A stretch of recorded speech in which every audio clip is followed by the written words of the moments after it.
A pleasure. I was asked to speak on male-female relations, and I will do that, as well as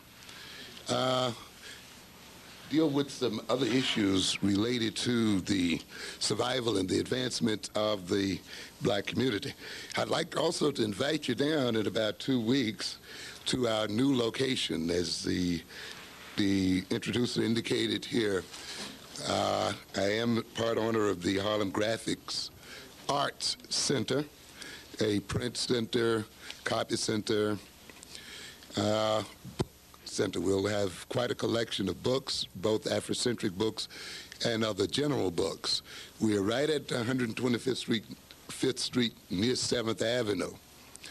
I would right down the street from the Apollo Theater on the same side. I'd like to see you come down. We are trying there not only to build a business, but to build an institution to serve as an example for the youth and others and adults of what can be done if black people work together. We recognize that it's necessary for us to build an economy to provide jobs for ourselves and for our children, and this is our first step in doing that. We recognize that we must get access to our own monies and use those monies to our advantage as people.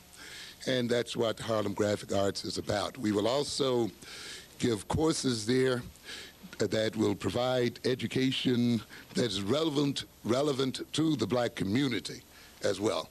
So I hope when you're down in that part of the woods, you'll come by and see us. We'll be happy to see you. Now, we're going to talk a bit about man-woman relations. The thing that we have to recognize, of course, is that the relationship between men and women, or between a man and a woman, is not an isolated situation. That the way you love one another, the way you love your girlfriends, your boyfriends, your husbands, your wives, your children, is rooted in a political, social system. Love, it just does not flow out of your heart. You know, and it's just not natural like we tend to think of it as being. It is influenced by your own experience as an individual, as well as by your experience as a people. One of the reasons why I wrote the book, The Developmental Psychology of the Black Child, is the fact that I wanted to bring to people's attention that you just couldn't read a standard book on developmental psychology and apply what was found in that book to the black child. Because black people have a unique history. It is the history of the black child is not the history of the white child. The history of the black parent is not the history of the white parent. The political social position that black people are in this country is not the political social position of whites. The psychology of black people flows from the history and experience of black people. If you went into a psychologist's office, he would want or she would want to know your own personal history, because it is only through understanding your personal history as an individual that your behavior can be understood. A psychologist or psychiatrist could not take the history of another individual and just apply it to you and say, well, I know this other person very well, so therefore you must behave this way too. And the values they have and the ideas they have must be the same you have. The only difference between you and this other person is that they have a different color from you. That is not the way psychology is built, ladies and gentlemen. You can only be understood as an individual in terms of your own history and experience. When we talk about then the psychology of black people, we must understand that psychology in terms of the experience of our people. You cannot go and get a psychology from another people whose history and experience has been different and just impose it upon yourself. You will create problems. And therefore, I looked at the history and experience of black people and talked about psychology in those terms. We must talk about education in those terms, business in those terms, and anything else that is relevant to us in those terms. We must recognize that the love relationship between the black mother and her child, between the black father and his child, between the mother and the fathers and the sisters and the brothers in the black family is shaped by the political, social situation in which we as people live. And that has to be taken into consideration. So love, you see, under those circumstances, does not just flow up out of the heart. It's influenced by social political circumstances. If there was a difference in the family in terms of who was the darker or who was the lighter or who had the good hair or who had the bad hair, that means that racism in the political social system has entered into the parent. And the parent then transfers that racism, even in the way he or she relates to the children, onto the child, and creates in that child then an attitude toward itself and toward the world that flows from being in a particular social political position. You see, then, when the white psychologist talks about the parent and the child, they can talk as if it is the relationship between the parent and the child that makes the child what it is. However, when we talk about the black parent and the black child, we must talk about that black parent's relationship to the white world, that black parent's political position in the world. How black people have been dealt with in this society must be considered. And all of these things influence, to a good extent, how that black parent is going to relate to his or her child, what they're going to say to their children, how they're going to prepare their children for life, how they are going to express their love or not love toward their children. So then you must understand then that love, what we call love, is shaped, created, and maintained by social political systems. Therefore, as you will see when we go through this lecture, you must see how then your social life and existence itself is going to influence the way you relate to your husbands, to your wives, to your boyfriends, to your sisters, and to your brothers. I want to talk a moment or two in terms of what we call the relationship between love and community. I want us to understand that love between a man and a woman, or between a parent and a child, thank you very much, is ultimately a gift to the community itself. Thank you, Connie. I have emphasized before that when you have a child, you just don't have a child for yourself. The child just does not belong to you as a mother or as a father. A child is born into a community of people. The child is a gift to the community because the child is not going to live in a world by itself. It's going to live in a community where it relates to other peoples. Its behavior is going to influence other people in the community. If it turns out to be a delinquent or crime-oriented, it's going to negatively affect the lives of the people. The community has to share in educating that child. The community has to share in supporting that child, feeding that child, providing jobs for that child, providing protection for that child. The community, if the child does not turn out well, has to provide rehabilitative services and supportive services and other kinds of services for that child. So then when a child is born, it is not only the responsibility of the parents who gave it birth, but it is also a community responsibility. And so consequently, when one has children, one must not only think in terms of how the child is going to relate purely to the mother or the father that gave it birth, but also how it is going to relate to the people itself. A child must ultimately grow up to contribute to the community's ability to support it and to support its family, to protect its interest. Because it is only with the community's support that the family and the child itself continues to survive. So we must keep in mind then that children are ultimately born to the community because they will influence the nature of the community. If the children that are born in the community are self-hating, as we will talk later on, or have problems with their identity, or self-control, or destructive and so forth, you will see a community that will fall apart, a community that is at odds with itself, a community that is divided, a community that by its very nature will continue to destroy other children and other people.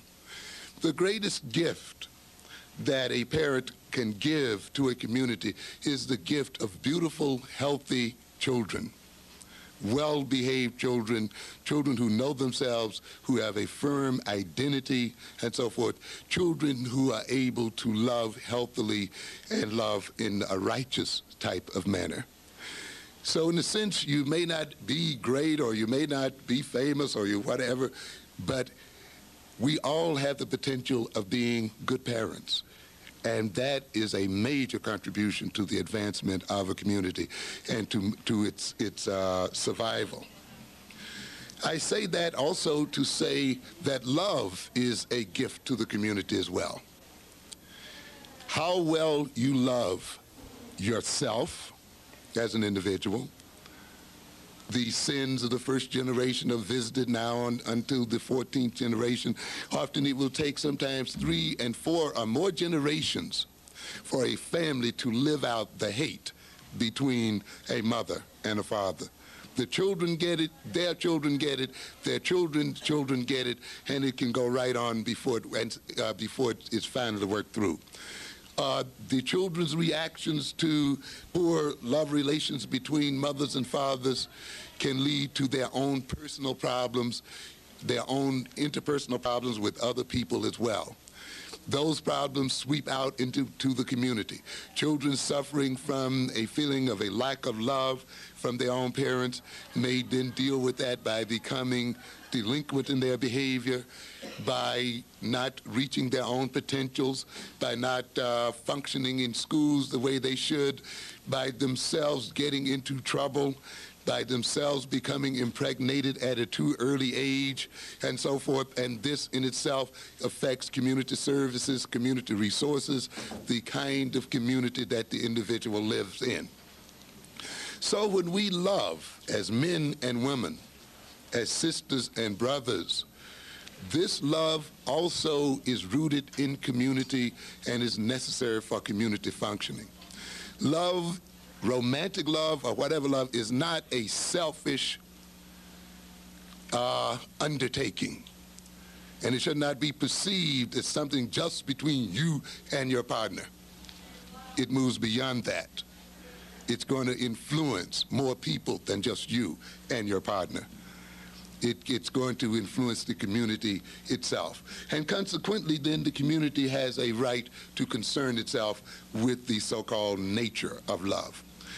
Love, along with the related concepts such as oneness, and we see people wanting to get a sense of oneness when they're in love, unity, uniting, being together, identity, identifying, becoming one with the person you love.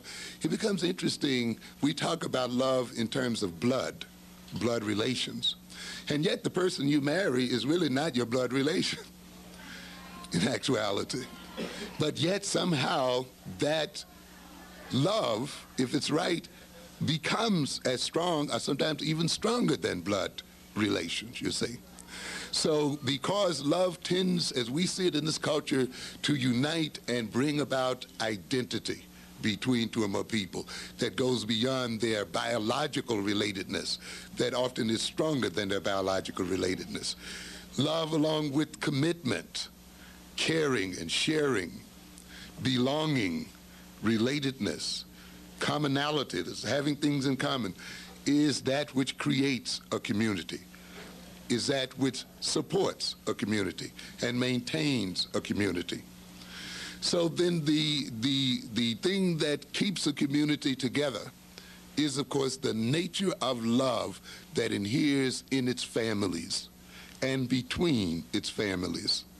And ultimately, the nature of love that is put out toward the community itself and toward one's people.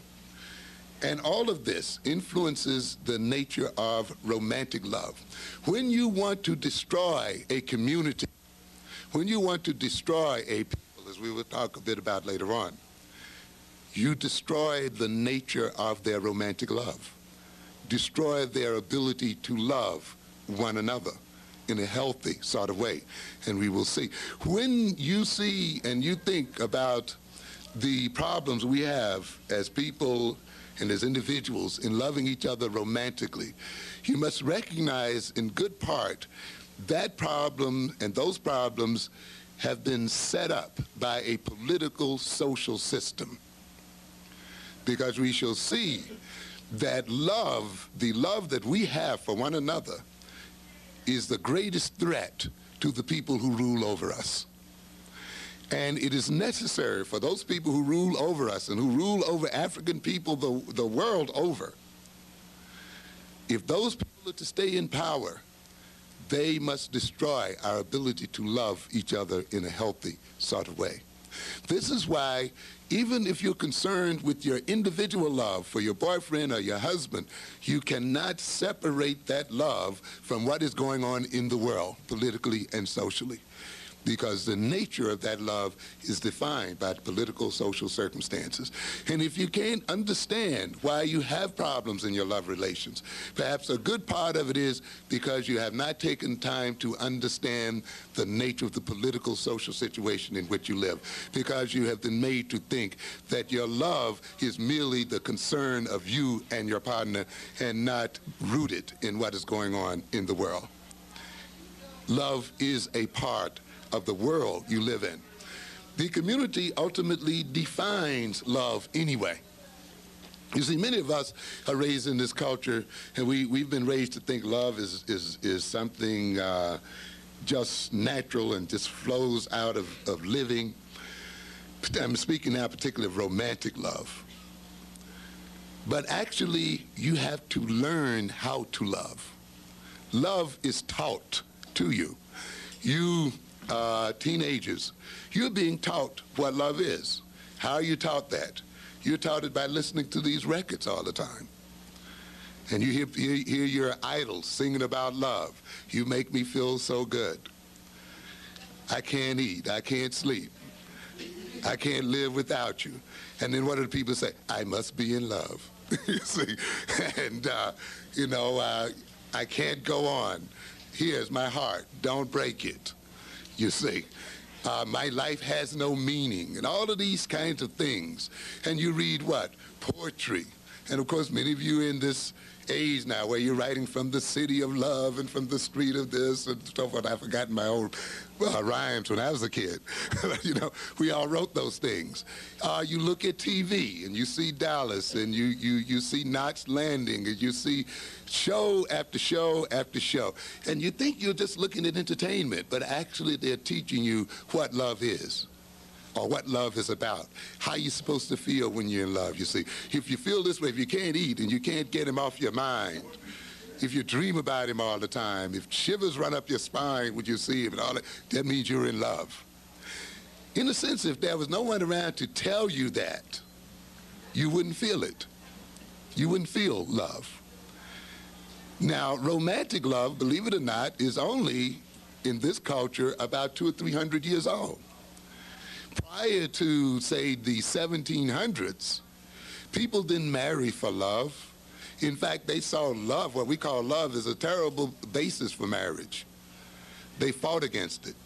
They married in terms of maintaining family lines, in terms of maintaining property, in terms of maintaining political and other kinds of associations, class associations. Your husband might have been picked out for you at birth. You might not have even seen your husband until your wedding day.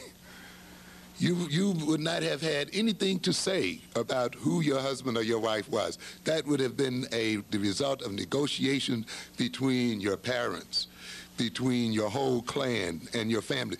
Because these families recognized that when marriage takes place between a man and a woman, the families are married as well.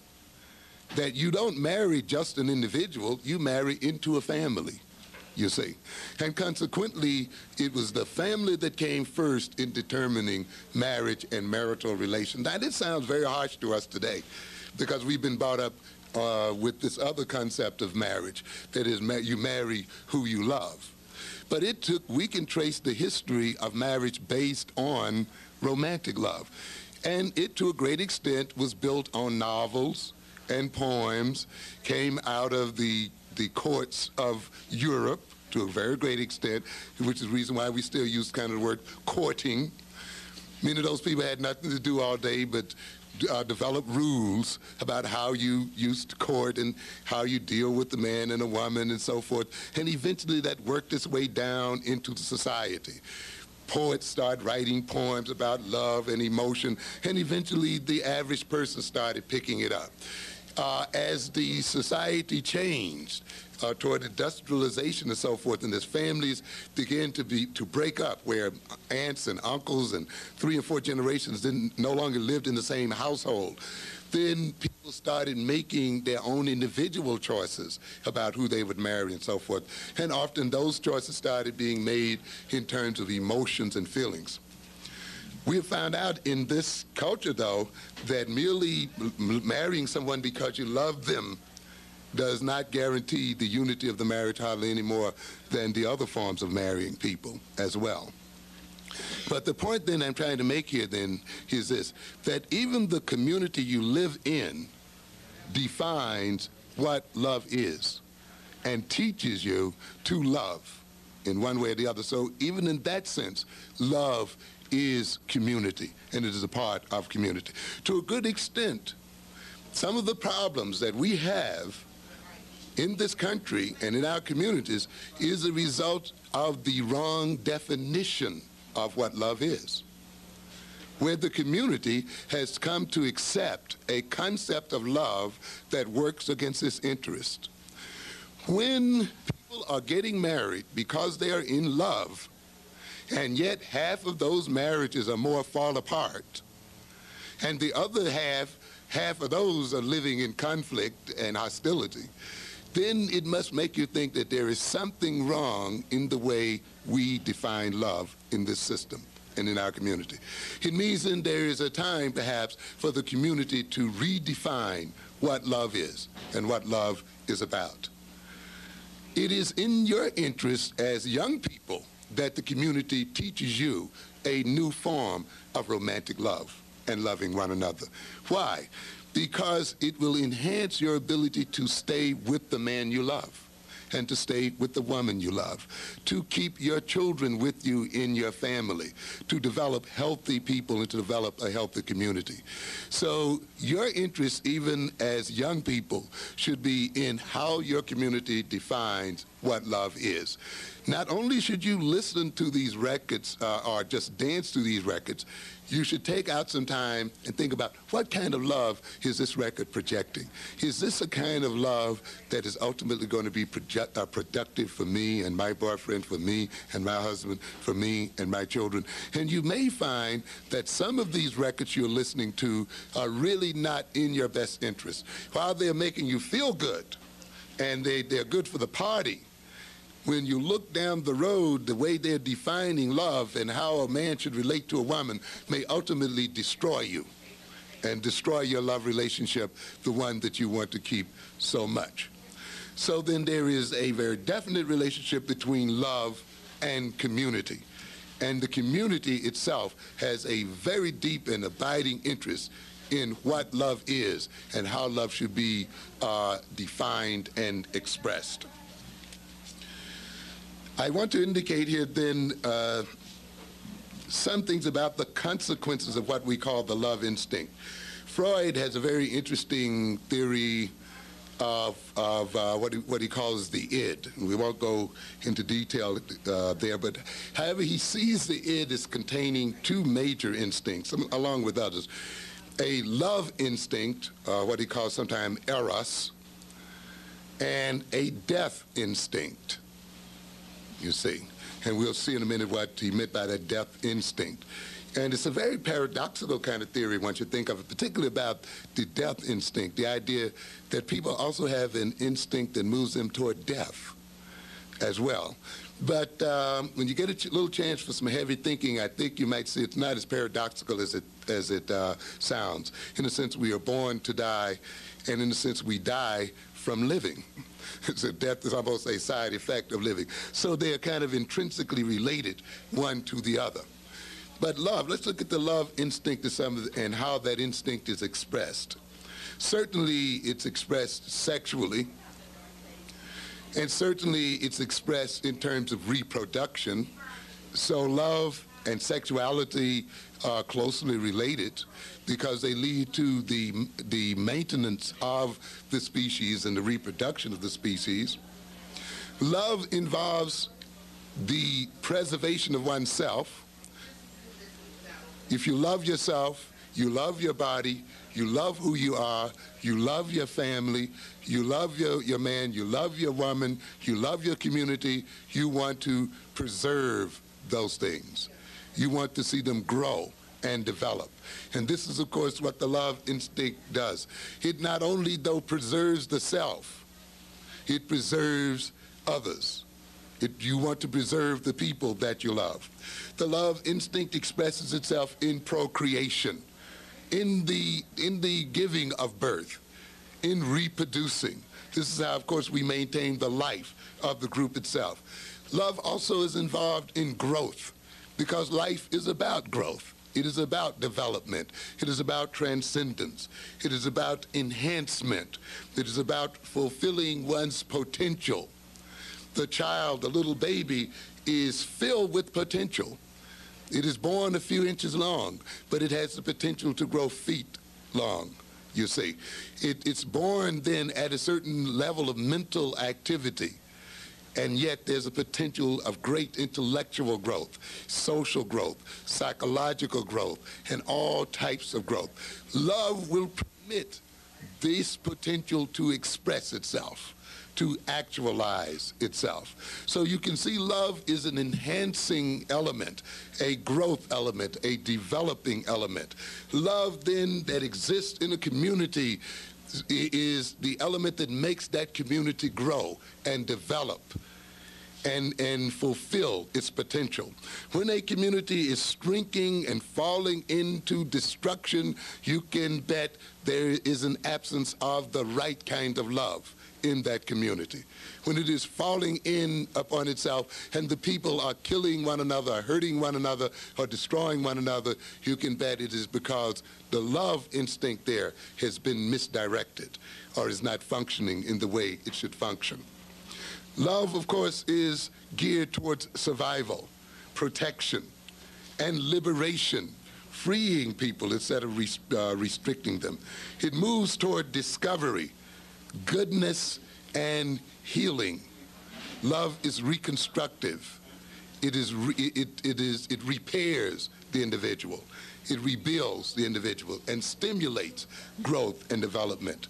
Love is elation.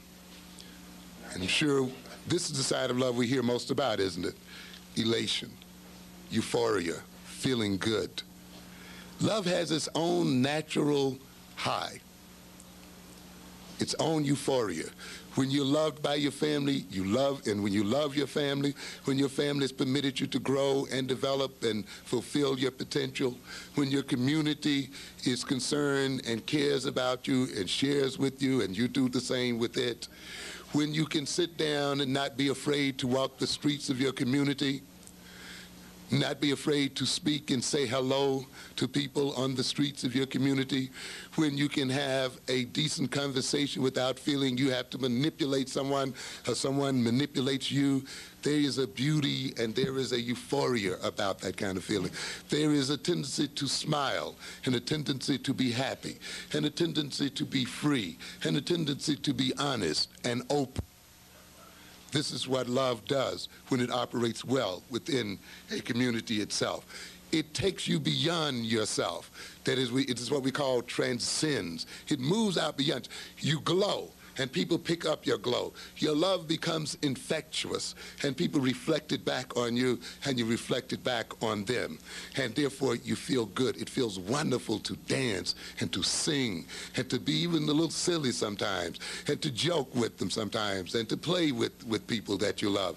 And it just makes you glow with health and glow with happiness, and it's a beautiful kind of thing, and you naturally want to stay with your people. You naturally want to be around your community. You naturally want to be a part of its movement forward and so forth. So love has in it a built-in beauty and glory, a built-in euphoria. We're going to see then that love can develop from love. I think Whitney Houston has a song out now. What's the title of it, the current one? I know you know it's very popular. Pardon me? The Greatest Love of All. And part of it is said, she found her love when she found what? She found herself, and she found her love in herself. You cannot love, as we shall see in a moment, others without self-love. You cannot be filled with hatred and hostility toward yourself and love somebody else in a healthy manner. You can only get to know other people through knowing yourself. It is through the self that you reach others. You will only, though, get to know yourself if you're surrounded by people who love you and love you in a healthy sort of way. As we shall see, when you're around people who don't love you in a healthy sort of way, you're going to hide parts of yourself from yourself. You're going to become blind to parts of yourself. You're going to be caught up in the emotions of hatred and hostility and revenge and resentment, and your energy and your attention is going to be caught up in those nasty emotions, and you're going to be a nasty person as a result thereof. And as I'll show you in a minute, you're going to be able to love. You're going to be able to, with all of this nastiness, because nasty people do fall in love. Okay? Hateful people fall in love. And we'll see. But we'll see in a minute, it's going to be a peculiar kind of love. It's going to be a love, ultimately, though, that's going to destroy them and the people they love. Many people, I would say a large percentage of children and wives and husbands are destroyed in the name of love.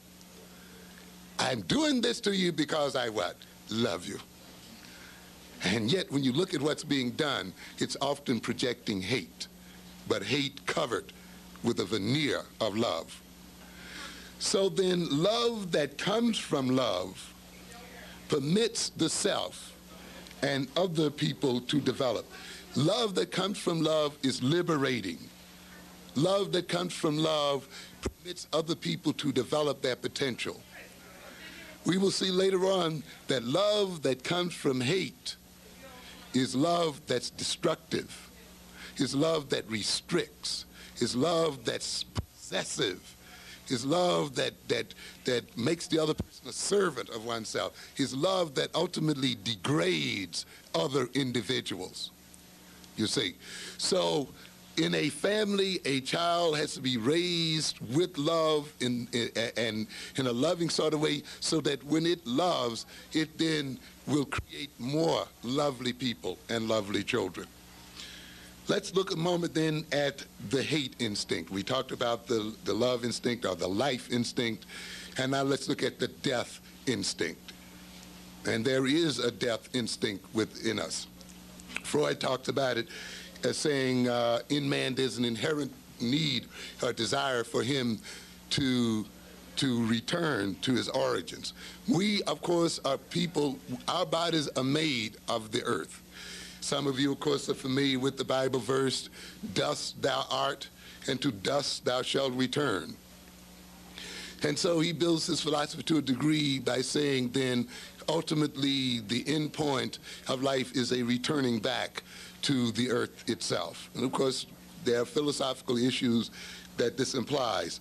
But I think what is more interesting is how the death instinct is expressed. We saw earlier that the love instinct is expressed in many different ways. So is the death instinct. Let's look at some of the consequences. The death instinct expresses itself in terms of hate. That's an expression of death. When you hate somebody, you also often want to do what? You want to kill them. You want to destroy them, hurt them, make them feel pain.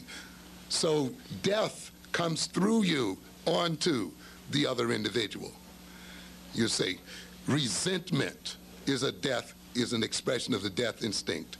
Hostility, hostile aggression, retarding other people's growth and development, what we call disenhancement. Just as love leads to enhancement, hatred leads to disenhancement, disenchantment. Just as love leads to harmony, hatred leads to disharmony. Just as love then leads to growth by the person you're dealing with, hate leads to restriction, holding them back. We, of course, as people have been the victim of hatred. And hatred has locked us into ghettos and locked us into poor schooling and locked us into all kinds of corners and ghettos of all types. Hatred then brings about ultimately the death and destruction of other people. We must recognize that the world is a perfect place. And I've often said, though, that means you don't confuse perfection with good. I didn't say it was necessarily a good place. Perfection and goodness are not one and the same thing. You can be perfectly evil as well as perfectly good. Perfection has to do with the precision of a thing, the precision of relations, the lawfulness between a cause and an effect.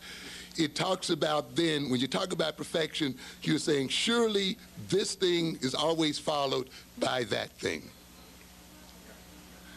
Now, then the point I'm trying to get at here then is this. If you have hate in your heart, if you have resentment in your heart, if you have anger and fear in your heart and hostility in your heart, the law of perfection says you are going to create a world that is destructive. You cannot have these emotions in yourself and not produce a destructive kind of world. This, of course, was what Jesus was talking about when he talked about the gospel. Gospel implying what? Good news. When he talks about love thy neighbor as thyself. Greet your enemy with what? Love. Because it is love what? God before all else. Be filled with the love of God. And to be filled with God is to be filled with love. And therefore, a nation of godly people is not a nation that is racist, is not a nation that kills and destroys the earth and kills and destroys its people. You cannot have war, death, and destruction where true and righteous love exists between people. And what Christ was trying to get at then was this. If we could come to love others as we love ourselves, if we could come, and notice it says, as ourselves, which means we love ourselves as well, and it is through the process of loving oneself deeply that we love other people deeply as well. Out of that then becomes a world filled with love, and the kingdom of God comes to earth itself. In a world, though, filled with hate and resentment and anger, you're going to get a world then filled with war, murder, death, suicide, robbery, rape, violence, and all the kinds of things we see so much about in the everyday news. This is one of the reasons why you know that this nation is not a Christian nation. You got people who go to church. The Christian so-called religion is the predominant religion, but the people are not filled with Christianity by any stretch of the imagination, ladies and gentlemen. If this country was a true Christian country, we wouldn't even be here talking about black men and black women love and all that kind of thing, would we? We wouldn't be talking about our problems as a what? As a race and as a people. Because that kind of problem would not exist with people who truly love and had the love of God within them. But it is because we don't have that love that we have the kinds of problems we have today. This is why ultimately Jesus and the other prophets can predict the end of the world as being one of death and war, because ultimately people filled with love and egotism and false pride and the other kinds of things are going to bring war and death upon themselves. And this is, of course, is what we see today. Reagan has no love, no righteous love. Gorbachev has no righteous love. People with righteous love cannot make guns and weapons that threaten to destroy the whole of the human race. These weapons come out of what? Hate, fear, anger, pride, resentment, and the other kinds of things. So then, when we express hatred and hostility, we are expressing the hate instinct. And when you see then that death instinct, the hate instinct being expressed, you see then ultimately it leads to the destruction of something. It can lead to the destruction of the buildings you live in. You hate the landlord. You hate the people who live in it. You hate yourself, and then you destroy the buildings around you, destroy the people around you. Anything that gets your neighbor's goat, you do. You like to see them upset. You like to blow their cool. You like to do things to them out of this instinct. Well, some of us can take hate that is expressed against our enemies. So, hey, they deserve whatever they get, right? And they deserve death, or they deserve the pain that we put on them. But you know, there's one thing peculiar about the hate instinct and the death instinct. It's no respecter of persons. Your own death instinct can turn around against you as an individual. You not only can hate other people, but you can what? Hate yourself. And that hatred that destroys other people, that pains other people, that kills other people, that same hatred, when it's curved around toward you, it's not going to stop doing it, is it? It's going to do the same thing to you. It's going to turn right back around into self-destruction, suicide. In some instances, we say the person that commits suicide is the individual who really wanted to kill somebody else. But for some reason, they lacked the courage, or they didn't quite know who they wanted to kill, or what have you, and ultimately they turned then that instinct upon themselves. Hate then leads to self-alienation and self-destruction. It leads to depression. You know, when you're depressed, you talk about yourself. I am no good. I'm a low so-and-so and so. I don't deserve to live. I'm worthless. The same kind of thing that you tell another person when you hate them. You're low. You're this. You're a dirty dog, so forth. When you're in depression, often you'll do what? Turn it right back around on yourself. I don't deserve to live. When you hate somebody else, you say, you don't deserve to live, I'm going to kill you. Often then, when you're into self-hatred, you tell yourself the same thing. I hate myself. I don't deserve it. I could just die. I wish I would die. And often people will proceed to die and to kill themselves. It leads then to descendants, where the love instinct leads to transcendence and moving beyond the self. Often then the hate instinct moves to descendants and going into oneself to decadence. Hatred leads, it has its euphoria, but it's an unnatural euphoria. That is, you're going to get your kicks not from self-love and the loving of others, but from trying to deal with your own self-hatred. trying to escape your own self-hatred. You can only feel good when you've hurt somebody. You can only feel good when you've slandered someone, when you cut someone down, embarrassed them, conquered them, beat them in some kind of way. So you have some people, they get a euphoria from hate, but it is a euphoria that leads either to the destruction of themselves or the destruction of someone else. Or in dealing with that euphoria, then they have to go into drugs and alcohols and the other kinds of things as a way of getting a good feeling one way or the other, because hatred is not a good feeling, whether it's expressed outward ultimately or inward. It leads to sadism, the desire to hurt someone else and then get a pleasure from seeing them hurt. You have some people we call sadists, right? Whose only pleasure and sexual pleasure is putting someone else in pain. Often the rapist does not really want sex from the woman. And sometimes with the rapist you can say, well, here it is, you can have all you want. And at that point he loses his interest. He wants you to what? Struggle and fight, and he wants to degrade you and hurt you. And it's only through the degrading of his victim and hurting the victim and forcing the victim against their will and seeing the victim in pain that he gets his climax or gets his sexual jollies, you see. And this is what the sadist is about. A person filled with hate is often a person who can only get pleasure through hurting in one form or another. Masochism is also in there. The individual who can only get some pleasure from being hurt, from being dominated, from being ruled, from being degraded in some form or another. And you have places in the village where masochists hang out, waiting for someone to come along and treat them like a dog for the night, so that they can get at some kind of sexual pleasure. It's a pathetic kind of situation.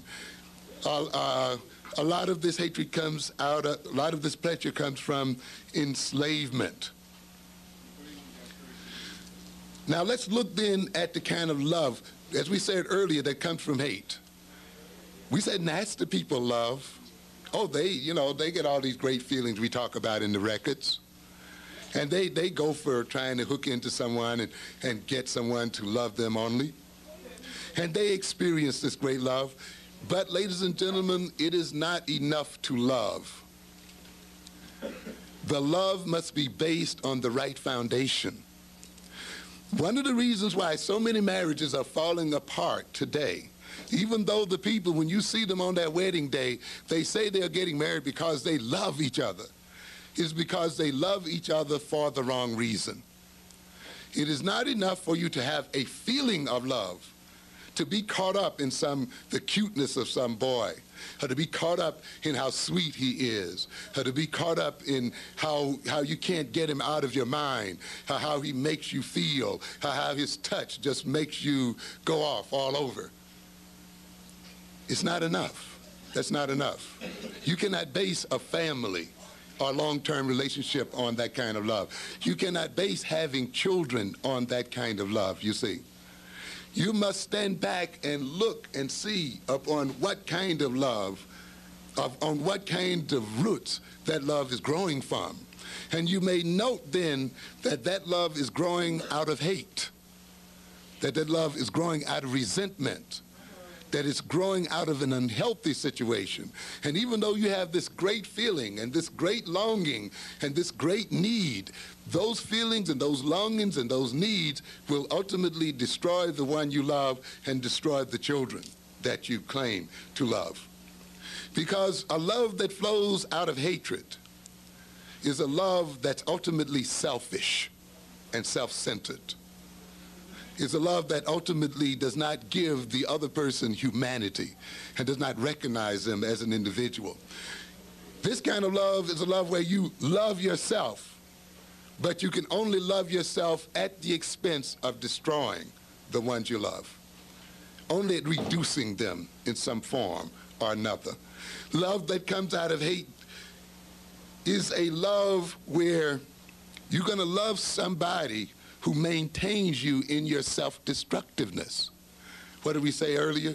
When you hate and you hate yourself, you also engage in self-destructiveness. Now, the people that you fall in love with will often be the people who help you maintain your self-destructive nature.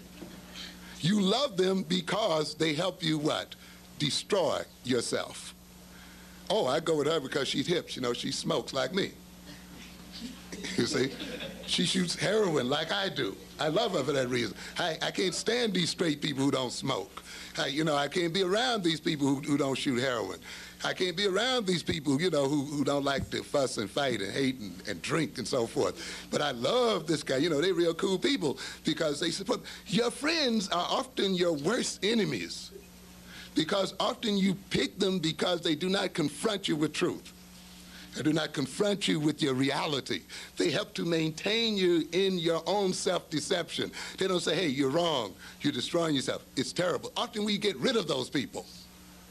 They make us angry. Hey, I'm having fun. You blew my high, man. You blew my head. This person hanging around here, they not smoking and partying with me. You put a wet blanket on the whole party. And of course, the thing you're running from, of course, is that they may be pointing out how foolish and self-destructive you are. But you don't want to face that right now.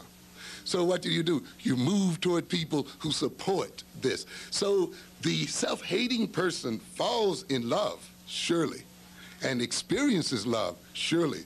But 9 times out of 10, they're going to move toward a person who maintains their self-destructiveness. A part of the problem with the black love situation today, ladies and gentlemen, is that we have been duped into self-hatred by the European. You see? He's made us hate our heritage, hate our skin, hate our hair, hate our noses and our lips. He's made us hate Africa itself and the whole African heritage. He's made us hate being black as individuals.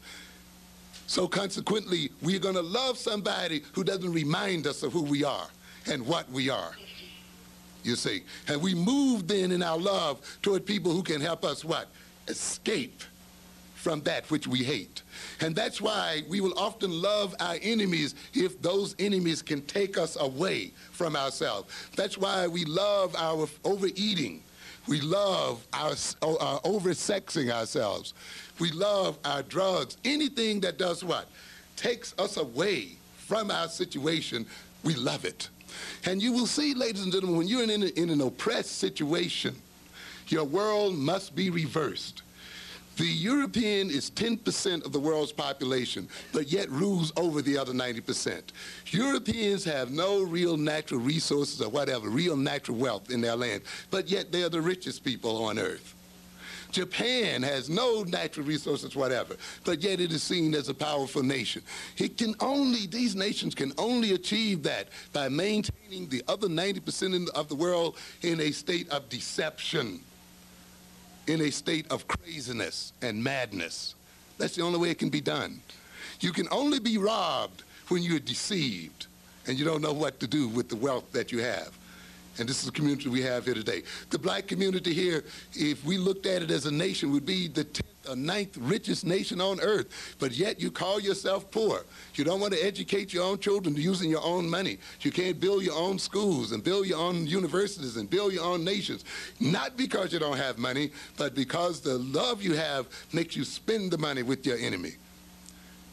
And you spend it then with the pusher and with the other person, and they make you feel good, and you love them because they supply you with this. And this love then, of course, takes you away. And you hate the people who don't supply you with that, even though they're your best friends, you see, and you attack them. So then this self-hatred that has been introduced into the black man means that often, if we do not clear this self-hatred out, we will love each other, yes, but the kind of love we have for each other will often end up destroying us. It will destroy our children, and we see many of our children are destroyed in the name of what? Love. Many of you youngsters will have children out of wedlock before you're prepared to have children, before you've grown in wisdom and knowledge. Why? Because what? I love him. He loves me. I wanted to have someone I could love all to myself. You got to know how to love. And sometimes you haven't grown enough yet to know what real love is about and how to truly love an individual. Love is not just a good feeling. It is about more than good feeling. As I will show you later, heroin makes you feel good too. Crack makes you feel good too. All kinds of destructive things make you feel good. And so if you love simply because you feel so good, then you can still love in a way that's going to destroy you and destroy the people that are with you. So it's not enough for you to have a baby for a boy because he makes you feel so good when you're with him, or because you have this great feeling. You see, it's deeper than that, and it involves more than that. People then who have not come to terms with their self-hatred are people who are going to love in a way that's going to destroy them. In order for us to be ruled over by this minority of people, we have to be backwards. Our minds have to be turned backwards. As I said earlier, this people who rule us today, we are a minority people in the world. We're not, we are a what? A majority people in the world. We're not minorities. There are many, many more black people in the world than there are white people, ladies and gentlemen. Many more. However, we've been deceived into thinking of ourselves as minorities. The European countries are dependent on us. We're not dependent on them. They must get their mineral resources from Africa. They must get their oil from Africa. They must get their diamonds from Africa. These computers and these technological instruments you see here today are only made possible through the minerals taken from the southern tip of Africa itself, because the minerals and metals are not found in this country at all. Up to almost 100% of the metals and other things that make space probing possible, that make satellites possible, that make jet planes possible and so forth, come right out of the soils of Africa. And yet we see Africans over there starving to death, ladies and gentlemen. And then they're projected as being what? Dependent nations. But it is the European who is dependent, but he must make you think what? That you are dependent. It's the old con game, isn't it? Yeah. This is the only way a minority of people can rule over a giant. You see, it's by conning them. It's like, you're the weak one. You're the dependent one. You need me. You can't live without me. You can't have all these TVs and this stuff if I didn't exist in the world. And of course, when you think that, you then submit and give your wealth away and hand it to them and let them have it. And then they, of course, use that same wealth against you to destroy you, to restrict you in various sorts of ways. So we must be, so when you're filled with self-hate, your mind is reversed. What it means is this: you will love the things that destroy you, and you will hate the things that advance your growth. And you watch and look at your behavior. Look at the behavior of your compatriots and watch if what I'm saying is not true. I hate to read. I hate to study. I hate to learn. Oh, but I love to party. I love to smoke. I love to drink. I love to screw. I love to, ho. And all the loves often you will find will be loves that what? That don't advance you one bit, and yet you can't get over them. You're addicted to them, you see. But the things that lead to growth in wisdom, knowledge, you see, self-understanding and self-discovery, healthy relations, self-control, all those things are hateful. But this is the only way a minority can rule over a majority of people, is by turning their minds backwards so that they love the things that destroy them and hate the things that move them forward. In order for these people to rule over us, we must hate learning. It has to be built into us. We must think that we can't do math. Because you see, if we do math, if we were into learning, if we were into research and into thinking and into, real philosophical ideas and abstractions, we would defeat those people. They know it. So consequently, what they must do is rob you of all of these things so that they may stay in their place. And you'll see that even in the man-woman relationship. A man often robbing the woman of any intellectual growth, any personal growth, any knowledge, any wisdom, because he sees that as the only way he can rule over her and maintain her under control. And if she shows that she's growing and developing, he gets angry and resentful and hateful. I tell many of my students sometimes, my female students into my classes at the college, you know, before you get through being educated, many of your husbands are going to leave you, or your family's going to break up. And of course, some of them get angry. You know, what? Who are you to say to what? So-and-so. But I know the nature of what many of the men you deal with. Jealousy. You're hanging out with those college boys. You see, or now you're getting too smart, or now you're trying to move past me. And I've seen women who had to leave college because the husband is giving them such a hard time, or the boyfriend is giving them such a hard time, or he's hanging out in front of the school, or going through all kinds of changes. I've even seen families have their children removed out of the college because this is the first one in college and they are wrestling with this one maybe moving in some kind of way. And so in almost all kinds of blocks are thrown in that way, even if it means keeping up noise or disrupting them in some form or another. Often then they destroy the individual. We love those then who keep us from realizing our self-hatred. You see, one of the reasons why we get so euphoric when we are in love is that by focusing our minds and our energies and our obsession upon another person, by trying to live through another individual, by trying to make that individual our total world, by idealizing that individual and making them some goddess or some god, we think by that it's going to lift us up beyond who we are. It helps us to avoid knowing who and what we are. It keeps us from hating ourselves. Through their love, we come to love ourselves. And in that sense, that's why we get stuck on them. We feel that we need them. And when they leave us, we experience what? Depression and suicidal kinds of drives and so forth. Because that self-hatred, which they've made us escape from while they were with us, now comes back to haunt us again, and we get involved. Some people get drunk, and some people actually commit suicide when their lovers leave them, you see, and so forth. So often then, this love, this euphoria that we feel for other individuals is a euphoria based on the fact that they have taken us from truth and taken us from reality and taken us outside of us. That's one reason why we say love is what? Blind. Blinds the individual to reality. So that person you're in love with is not, and who claims to love you back, particularly if that love feeds your self-hatred or helps you to escape your own reality, is not doing you a favor. As a matter of fact, they are part of the problem. That is why often the ones we love are the ones who what? Hurt us and destroy us. In a way, we almost set ourselves up for it when our love is based on unhealthy roots. The consequences of the fear instinct. There's also fear there as well. We often hate the things we fear. The love for our aggressors comes out of fear. What I mean by that? You know, a very peculiar thing happens. You ever ask yourself the question, the Europeans enslaved us. Hundreds of thousands of our ancestors died on the ships coming over here.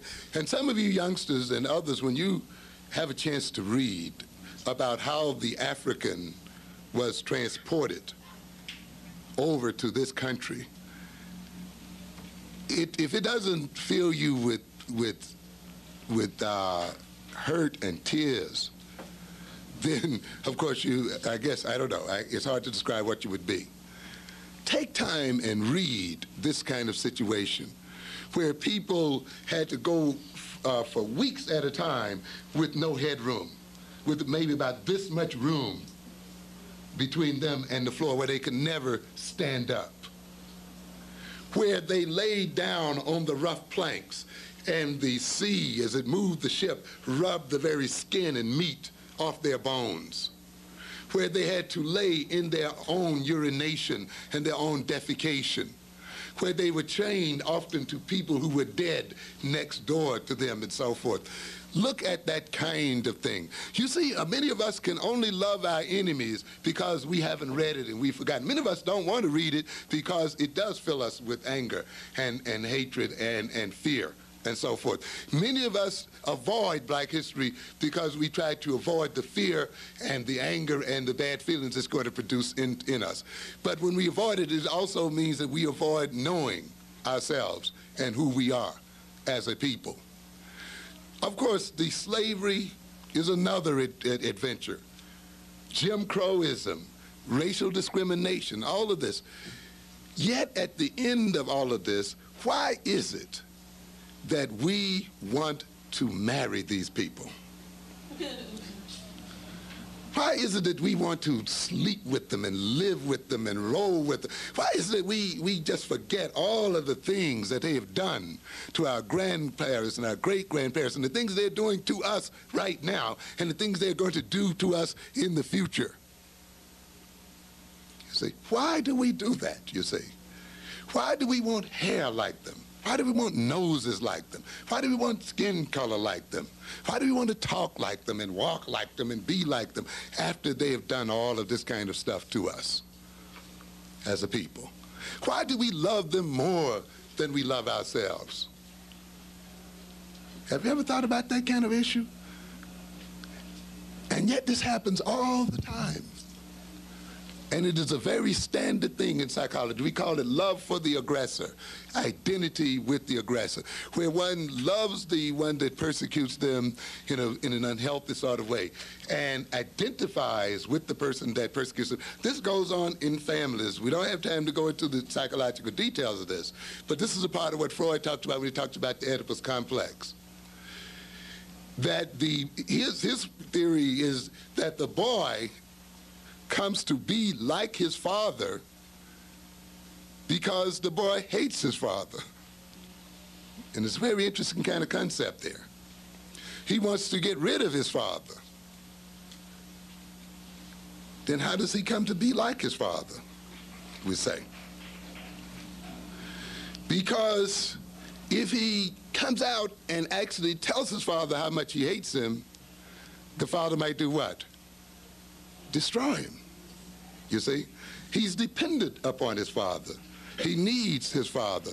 And that need and dependency, that fear that his father will hurt him or destroy him, the fact that he feels weak relative to his father, then sets him up to say, I can't express my hatred. I can't express my hostility.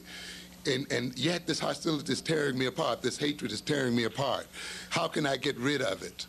And he gets rid of it by saying, then, I'll do what my father says do. I'll be like my father. If I think the way my father thinks, if I behave the way my father behaves, if I look at the world the way my father looks at it, if I have the values that my father has, if I be as much like my father as possible, then I will escape my father's punishment and death. If I can show my father that I love him, that I'm the same as he, then my father will not victimize me. Now, it's a peculiar theory, but it has some interesting aspects about it.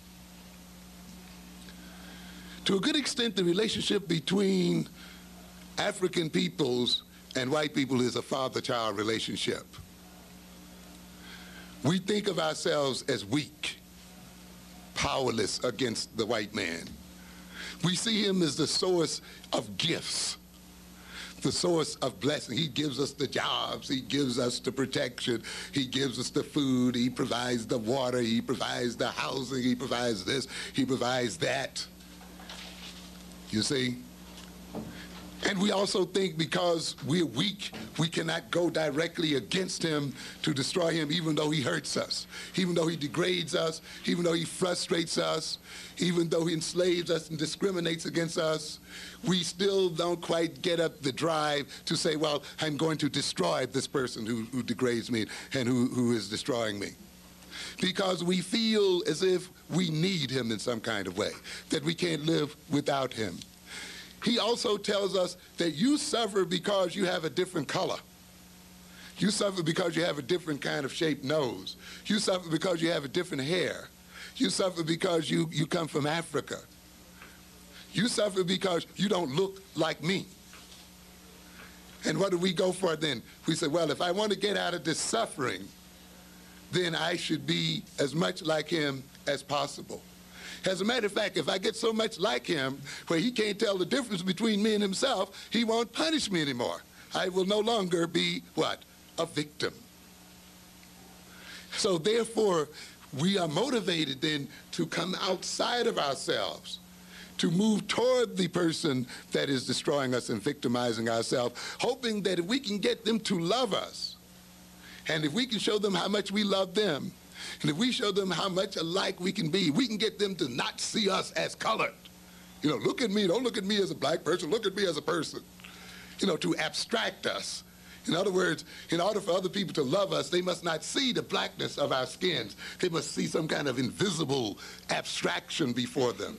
True love is a person who sees you for all of your blackness and your big lips and your big nose and your kinky hair and still does what? Loves you. If they got to remove your hair and they can't see you standing before them as a black person, they don't love you, ladies and gentlemen. For a person to say, I don't see you as black, how can you not see me as black? I'm standing right in front of you. But this is the kind of thing we want these people to do, to abstract who we are. And therefore, if we become a distraction, that means we leave who we are. We have to come outside of ourselves. That's why we want to be educated with them and educated like them and so forth. We want to not identify in any way with Africa, African people, because to identify with Africa and African people is to suffer. So consequently, we even come to hate ourselves and come to hate our people and come to love the people who destroy us, but it's an unhealthy kind of love. We come to resemble those people. We want to take their values and their orientations toward life. And when they accept us, we escape from our self-hatred. And therefore, we look as if we look for their love to take us outside of ourselves as a people. So consequently, even when we don't love them, when we love even within our own group, we still often look for a kind of love that will take us outside of ourselves, which means then that we become false and unreal and untrue and dishonest and deceptive, unknowing. And how can you develop then a beautiful household and beautiful children and a beautiful community with a love based on this kind of hatred? Too much of the love in this system, not only among black people, but even in this country as a whole, black, white, blue, green, and yellow, is love based on hatred and resentment, on people trying to escape from themselves. It's a love based on fear, you see, fear of rejection. Why do you have that baby? I figured if I didn't have him, he'll leave me. Because the man says, if you don't have it, I'll leave you. The only way I can hold on to him is by having this. What kind of love is that?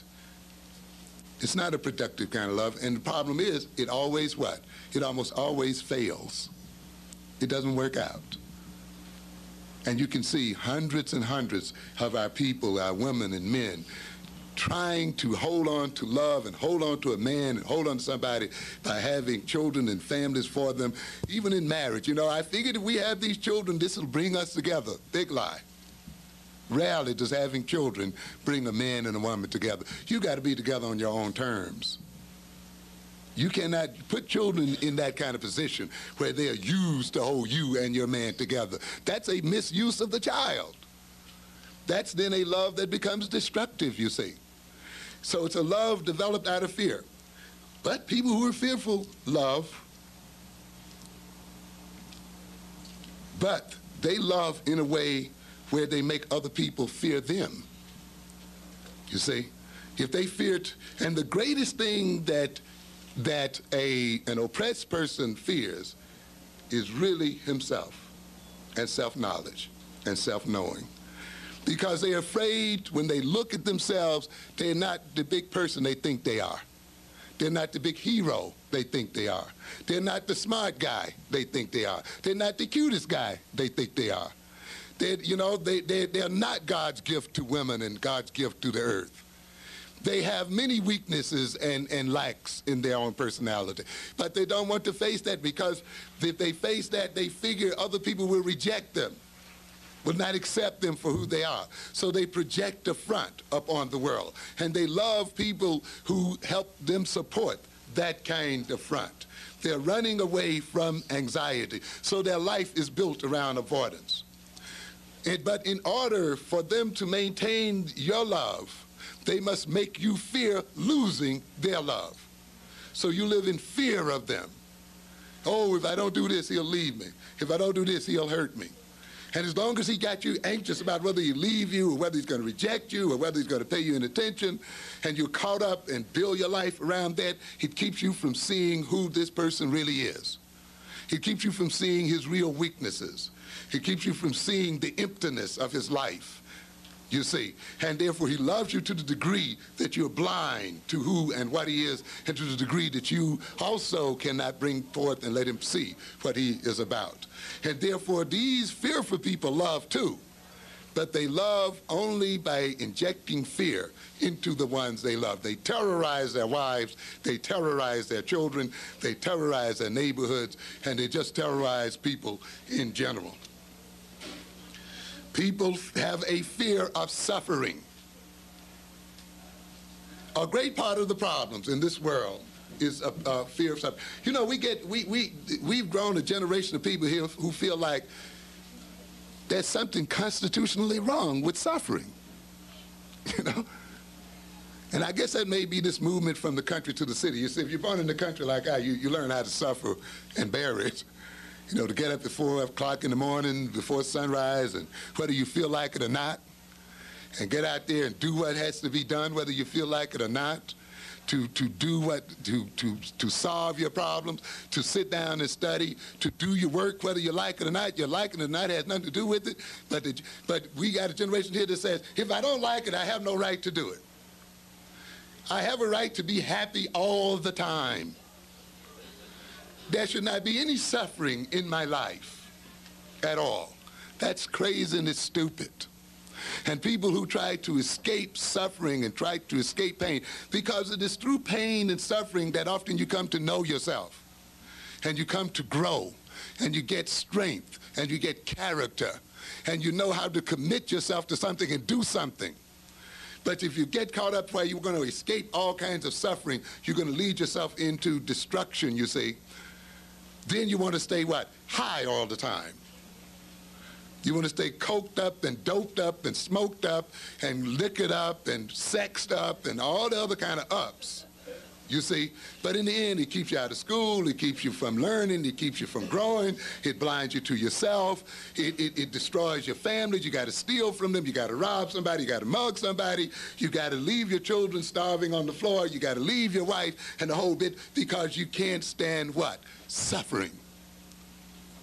You can't take a little what? Pain. You fear it. You're not a man, you're a child when you fear pain, when you fear suffering, when you fear doing something even though you don't always feel like doing it. That's childish. And yet then many of us, because we have suffered, we figure we have a right now to live happy, forever after. And the only way you can live happy forever after is often by getting into synthetic happinesses, drugs and other kinds of things, and getting away. And if the thing that you fear most is your own self, it means that the only way you're going to get happy is by escaping from yourself, which means you're going to live a totally false life, a disconnected, schizophrenic type of life. So then the ultimate fear then is a fear of self-knowledge. You love someone who helps to maintain your self-unknowing, who keeps you out of yourself. Don't talk about that African stuff. Hey, I would go with that dude, but he's always talking about black people, always talking about Africa. He's into that 1960s stuff. You know, a lot of us like to view people who are dealing with the problems and issues of black people as in the 1960s. I'm talking about now. That wasn't my problem. I wasn't back there then. You have not escaped it, ladies and gentlemen. I don't care how young you are. You can be a babe in arms. The history of your people is with you right at this moment. In fact, that very attitude is the result of the history of your people. When you have it, it means you have been had. You have been suckered and made a chump because you're set up now. to destroy yourself as a people. And out of that then comes a fear of women and fear of men, and ultimately a fear of intimacy. Why do people, a good part of love, you see, involves opening yourself up to somebody, letting them see your weaknesses. No, I'm not all Mr. Man. I'm not all Mr. Right. I tell you in a minute, I'm no saint. Okay? I have all kinds of flaws and weaknesses. But there are some people who feel that they have to project this image of what? Perfection, saintliness. I'm the greatest. And some of you now got these foolish rap songs. I'm the king of the world, and I can do this and that. I can and notice it. It's the weakest, most powerless, depressed, run-down people coming up with all of that hype and nonsense.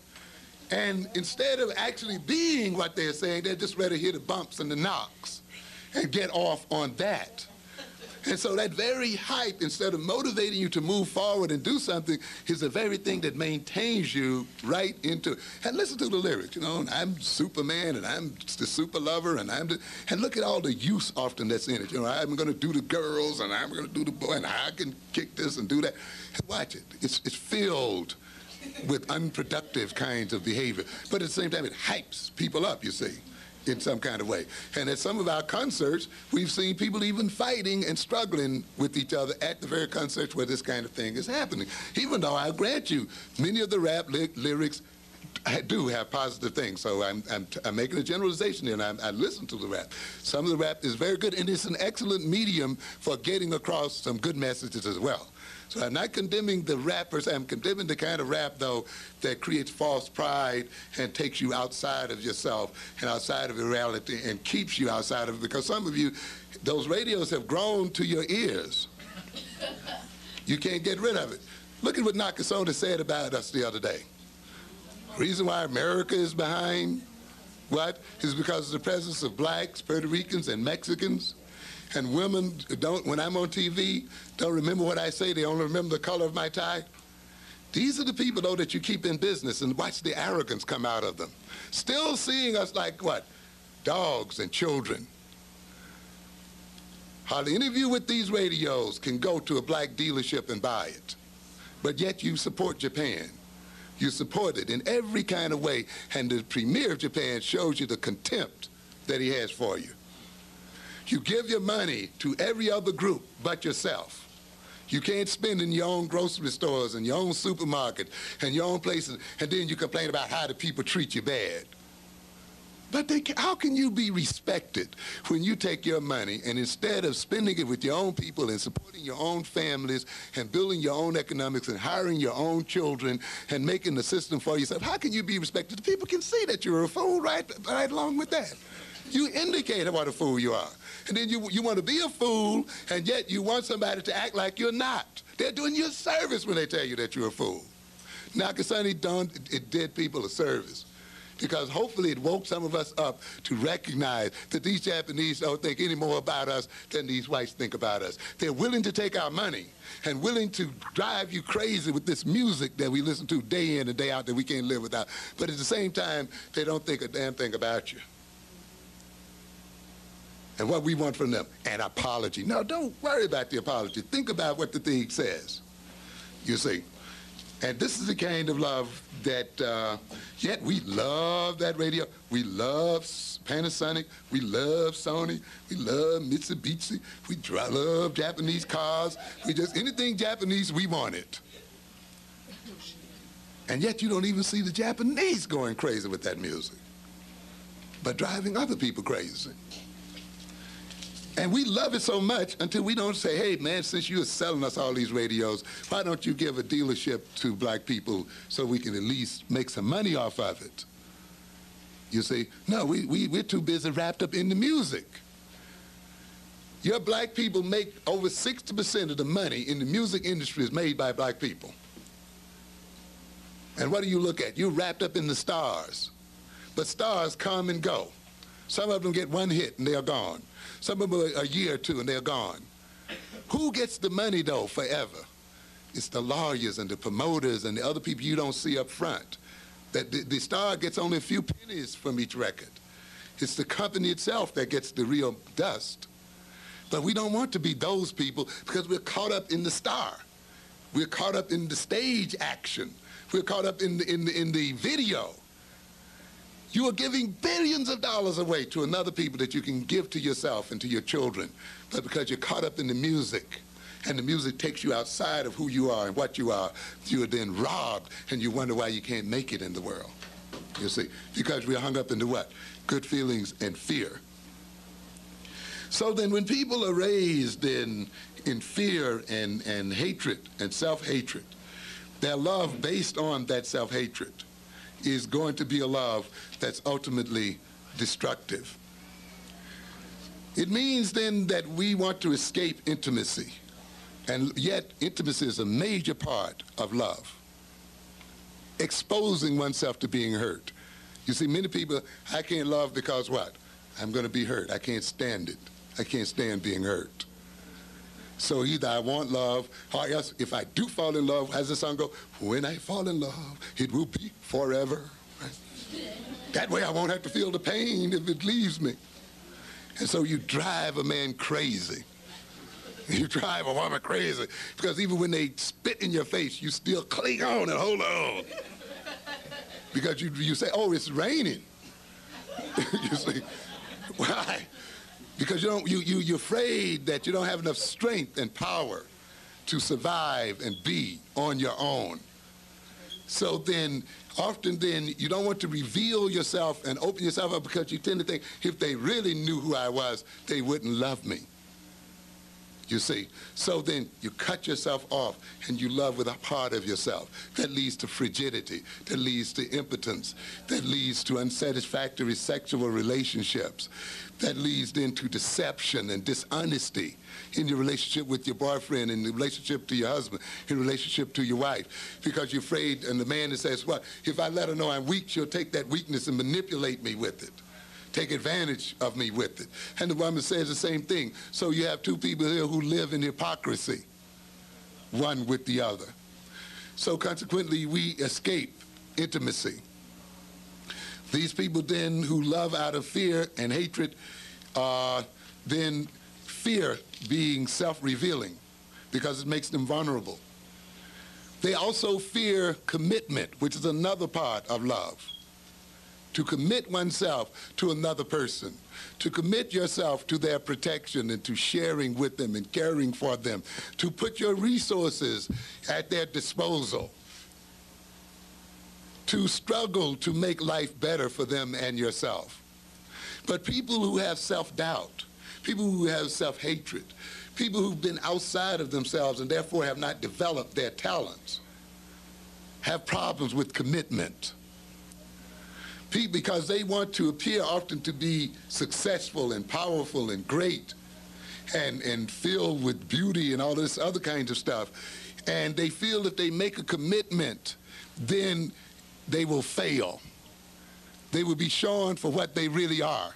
Their inability to provide for their families, their inability to protect their women, their inability to educate their children, their inability to provide for their community and their race and their group. So if you don't want to be embarrassed, if you don't want to be perceived as a failure, then you make no what? No commitments. You see? And therefore people who love out of fear, who love out of self-hatred, who love out of their inferiority complex, love people who don't demand anything from them, who don't require that they what? Commit themselves in some fashion or other. So you're going to find that you love this woman to the degree that what? She doesn't ask you for anything. But when she starts demanding your time, demanding your energy, demanding a bit of your commitment, all of a sudden that love what? Disappears. You get married, you've been making love every weekend, you've been getting high together every weekend, you've been kissing and hugging and having fun. You know, that weekend love can deceive you, you know. Because many people, when they get into the weekend love, they figure, oh, well, when I get married, that just means 7 weekend days per week. You know, it's just going to be love and sweet beauty every night. But it doesn't work out that way, unfortunately. And when that child arrives, Then you begin, what the heck have I got myself into here now? I've got a whole life now to take care of. I got a wife and a family I got to take care of. And all of a sudden, it's not as much fun as it used to be. All of a sudden, it's the stuff is not quite as good as it used to be, you see.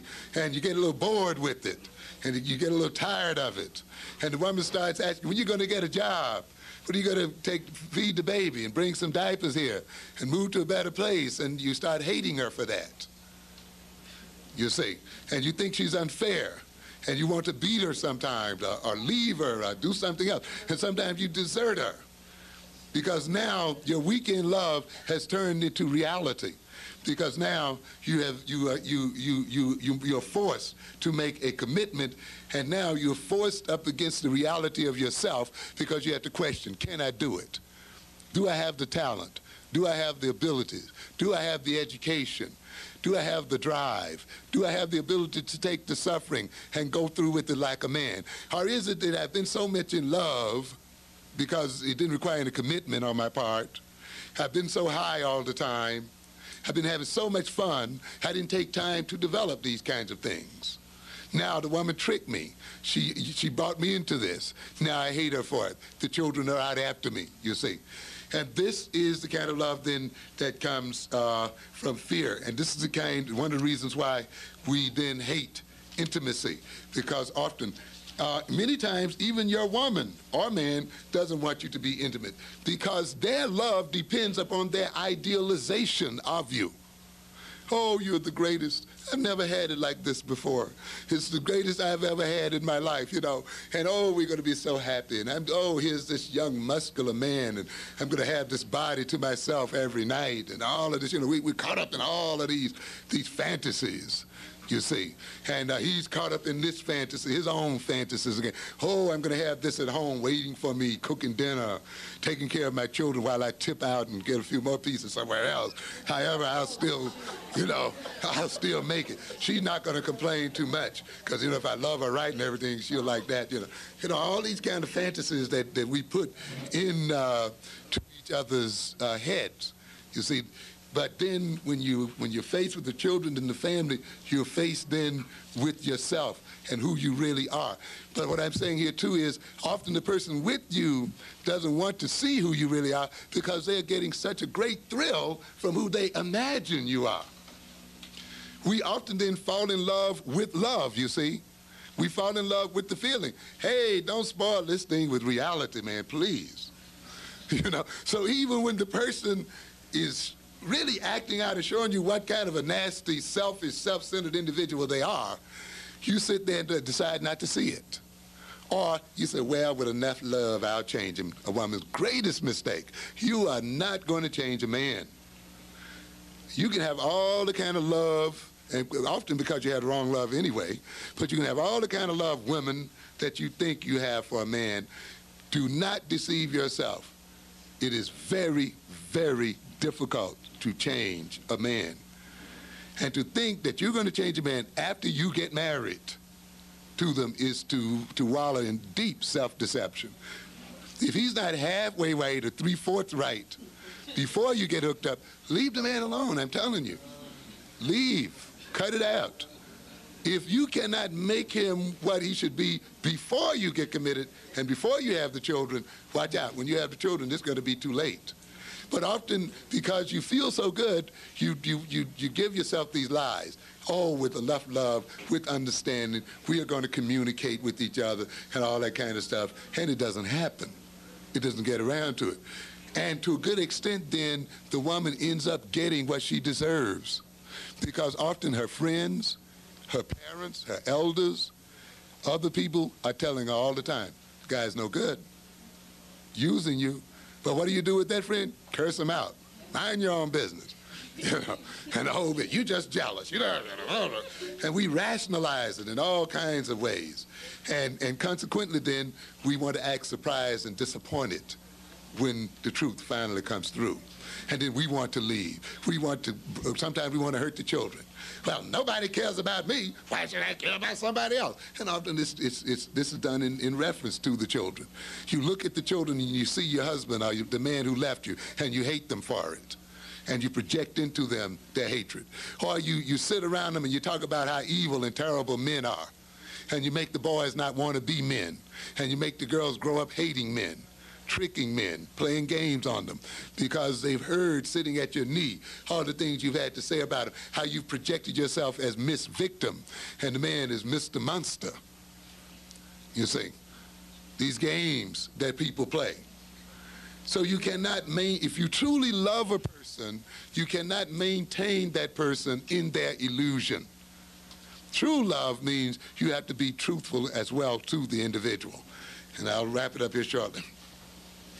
Happiness gained from hatred and fear serves to maintain your oppression, to strengthen your pusher, to maintain your non-productiveness.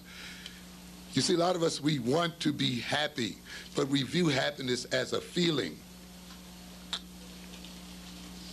As we said earlier, pardon me, heroin can make you feel happy.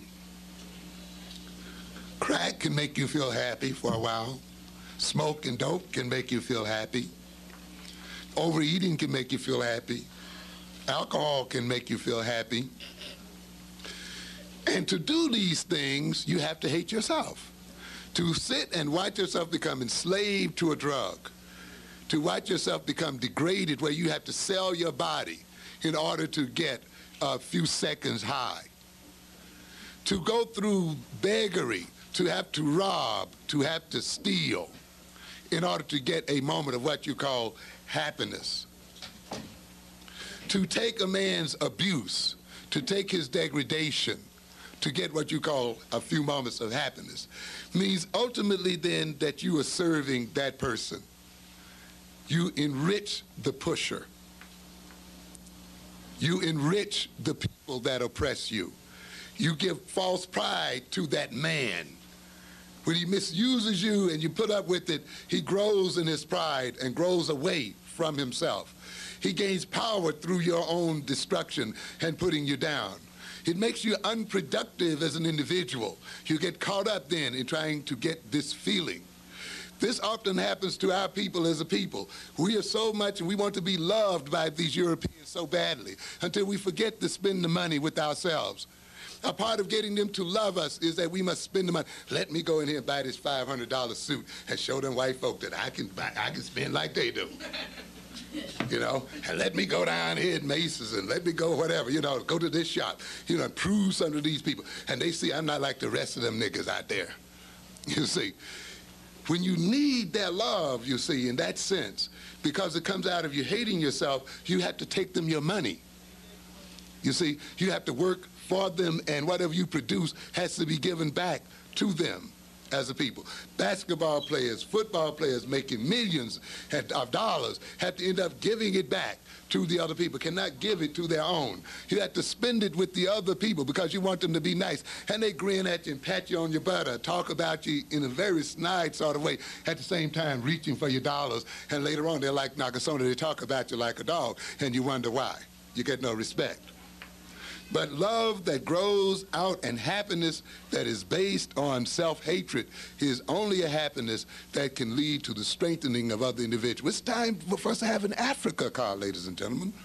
Not one built in Japan, but one built in Africa. And to build things coming from ourselves.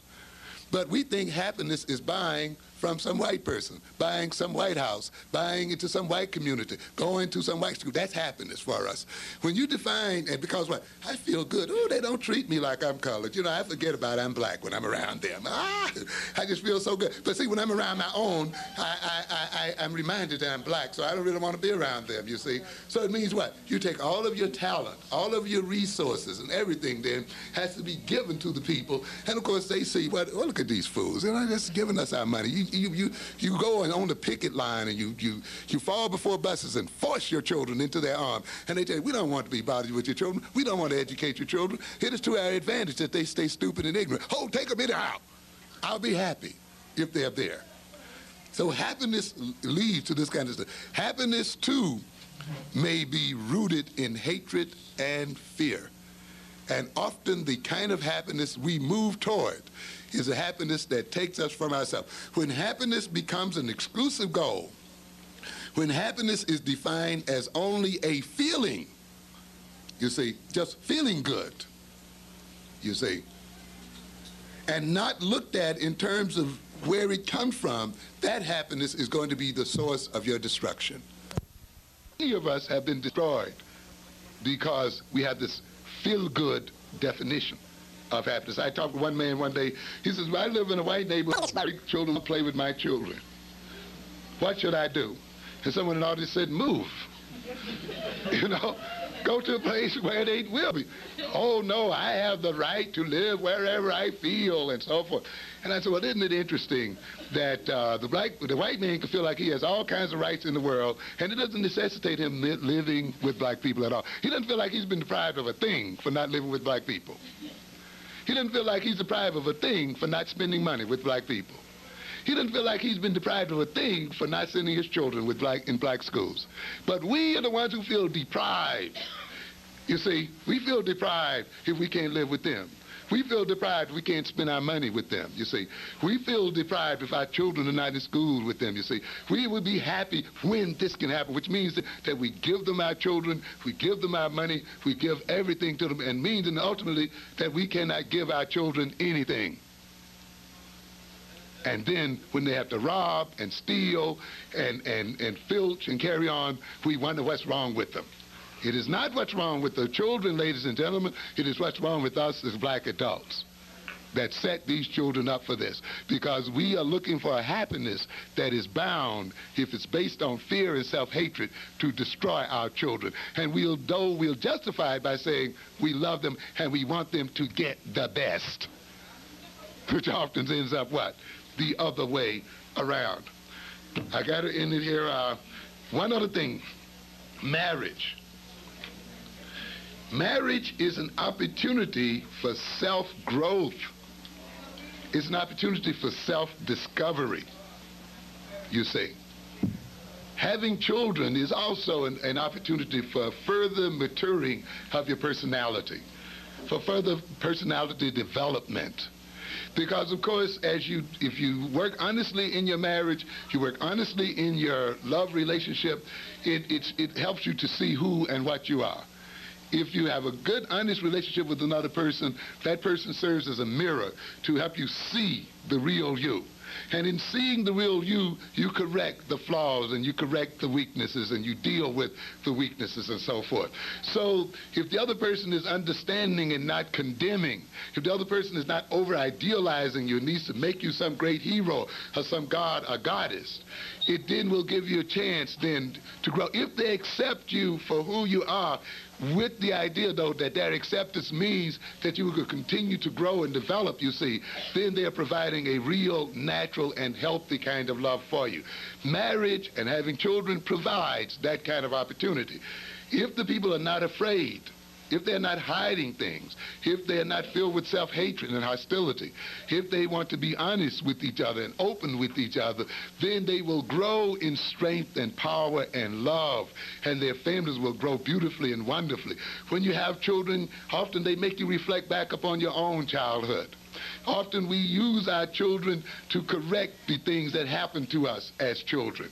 Some of us do it the wrong way, though. We're so determined that they're not going to have the kind of childhood we had as children, we end up spoiling them and creating problems for them. But if we look at them and watch them grow and watch our relationship with them, and we look at ourselves and see our own selves in terms of our relationship with our children, then we can grow and develop and be healthy for ourselves and for our children. But people who go into marriage out of fear and self-hatred and the kind of love I talked about earlier that makes them escape themselves, are people whose marriages are going to be filled with conflict, unproductive conflict. Quickly, you have a lot of kind of loves that destroy marriages now. Let us say, often when you go into a marriage trying to defend yourself and defend your weaknesses and so forth instead of coping with them and solving them, what is your defense becomes an offense against the other person. You have the narcissist. You know, many of us, nobody loves us, mama don't love us, white folk don't love us. Because white folk don't love us, mama don't love herself, daddy don't love himself, he hates us, and now if I'm going to get into love at all, I'm going to have to do what? Love myself for myself. But often you see that's not a healthy kind of love, it's a narcissistic kind of love. And many people move into that. This kind of love that many of our people have, by the way, because we've been made to feel inferior, and often the way we get over feeling inferior is by inflating who we are. And that's a part of the rap tradition you see in some people there. These people who really feel weak must project the image of what? Being superhuman, super lovers, beyond life itself, you know, beyond law, a law unto themselves. And everybody else is subordinate to them as people. This narcissistic love. He can only love then, the love, narcissistic love is only possible if the other gives up their individuality and rights for the benefit of others. I've seen some African types, by the way, those who go into African tradition also go in it with a narcissistic motivation. I am the African king. And the African woman is to support her man and not object to anything he says. And she gets identity totally through me. She must live for me. Her whole identity is with me. This is what the true African woman does. Doesn't save your marriage, I'm telling you. And many people holler. And I get people who are into Afrocentric tradition, ladies and gentlemen, who call me, who have problems with their marriages because they're trying to live some kind of mythical African concept. Or the woman is what? I'm the African queen, and my man is supposed to do this, is supposed to do that, and live for me, the whole bit. Unrealistic. Totally unrealistic. It's a narcissism. Often people jump. You see, to be Africanist in orientation is fine, but you got to be an Africanist also for the right reason. Many people have jumped into African nationalism and jumped into the African tradition, not out of true love, but out of reaction. The white people hate us, they never love us, so let's jump back and be African. If they did love us, I wouldn't have to be this, you see. So it's a reactionary kind of thing. And you see it then expressed sometimes even within a so-called African-oriented organization. Love is only, and the narcissistic woman, love is only possible if I can sacrifice myself for you. You know, I'll die for you. I'll, you know, give up everything I have for you. And I'll live exclusively for you. And what's yours is mine, and so forth. You give up your own individuality. But a narcissist can only love somebody who gives up everything for themselves. And they can see love operating on this. Then we have the dependent types. I want to be cared for and protected. You know, I've been robbed. You know, a lot of us as black people love out of deprivation. We've been deprived of freedom. We've been deprived of housing. We've been deprived of schooling. We've been deprived of love. We've been deprived of this. And what are we going to do? We're going to find this man who's going to make up for all of our deprivations. You see, and we're so deprived, and of course the men are willing to oblige you until they get a piece, right? Oh, baby, I'm everything to you. When you love me, I'm going to be all the whole bit to you. And they'll go along with that for a while until it's enjoyed. Then after a while, though, that kind of love stops. You know, you're everything to you. Ladies and gentlemen, another person cannot be everything to you. And the idea of moving towards somebody who's going to be everything to you is a sign of madness and craziness. But yet there's some people who are caught up in their needs so badly.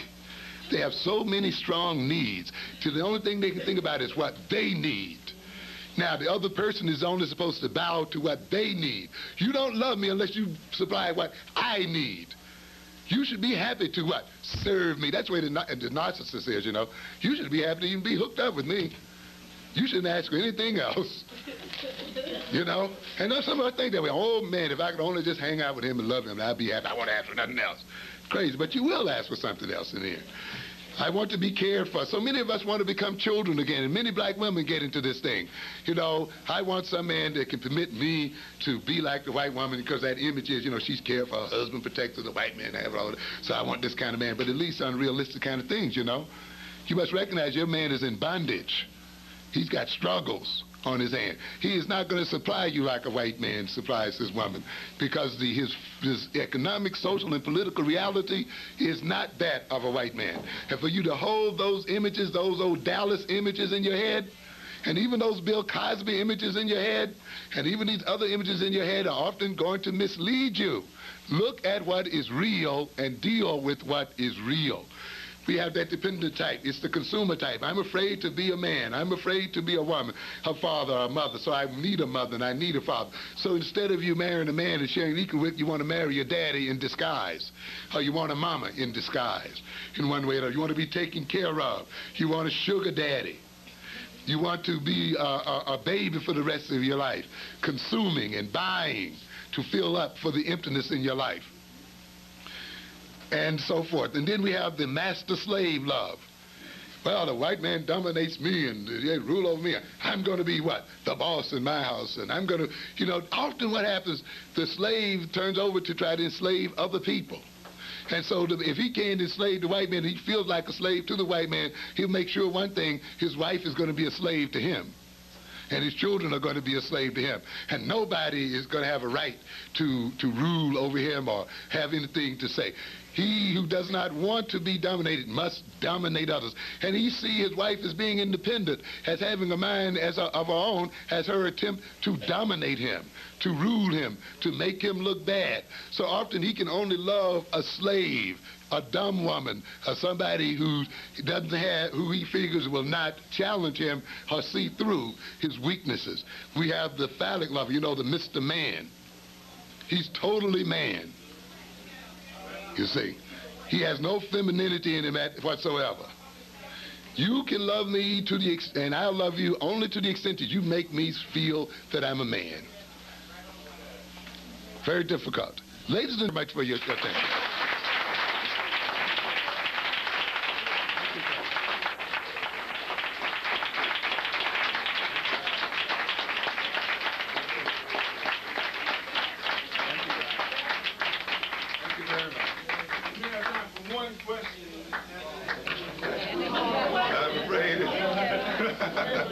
I'm afraid I've eaten up the question. Okay, have a seat. 1 second.